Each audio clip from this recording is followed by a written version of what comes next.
I've just set up the archery course for the Spinning Arrow project. Of course, isn't like our final form. First target, nice and big, getting them used to using the bows and arrows, getting them used to the methodology before we actually start to move on to the slightly more tricky stuff.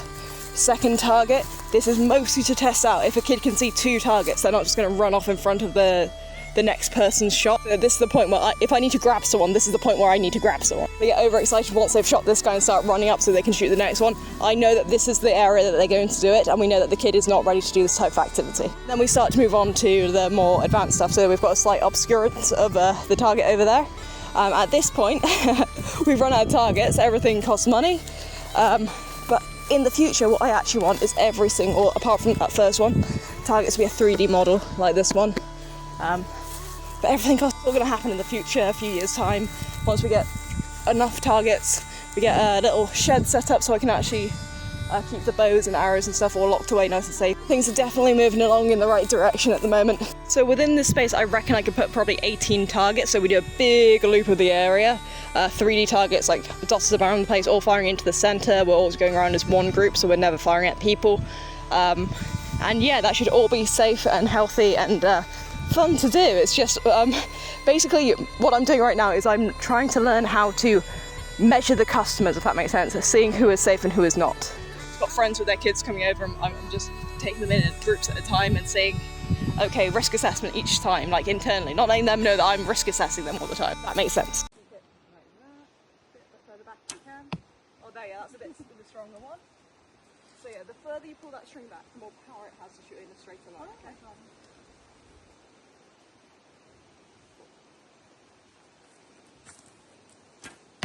Nice one, way closer, way closer.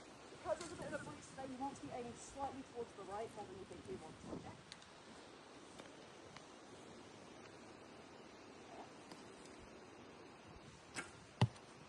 Almost. Good listen to instruction there. There you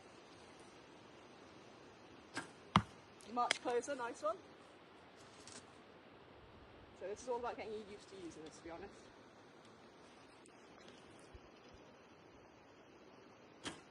Oh, real close. Oh.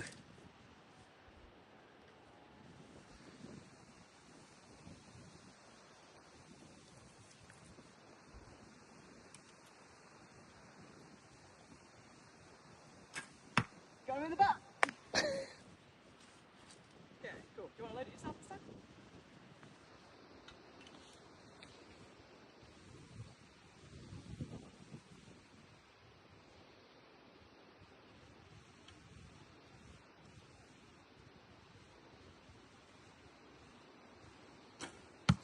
In the leg? Oh, brilliant. Yeah, it's good. It's going to get a bit trickier in a minute when we do the next targets. Oh, you'll see in a second.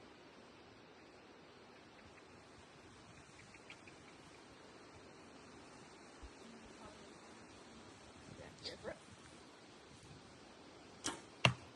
Much nicer, much closer to the middle there. There we are. I'll put it in. You can try to aim for a part that big pull and blow. And then you wouldn't have to chase him down with an injured leg. Oh, the white leg. Because otherwise that bit of flexion is going to hit you and no one comes out.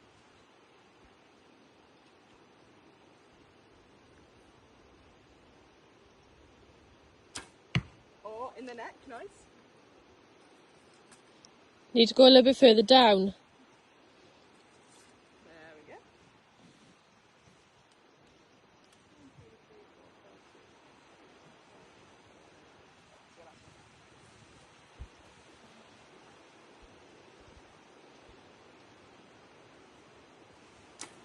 No, that's alright.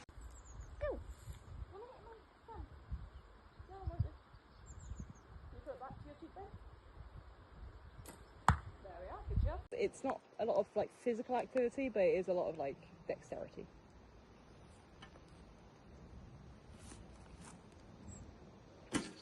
Oh. And this is why we don't wear sandals, because if you're walking forwards, you might end up Yeah. with your feet.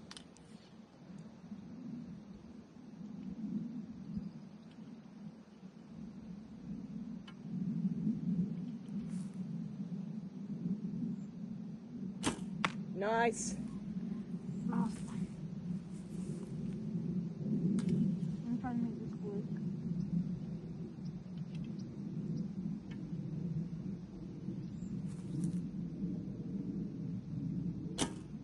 Oh, I break Where the my fuck are you aiming? I don't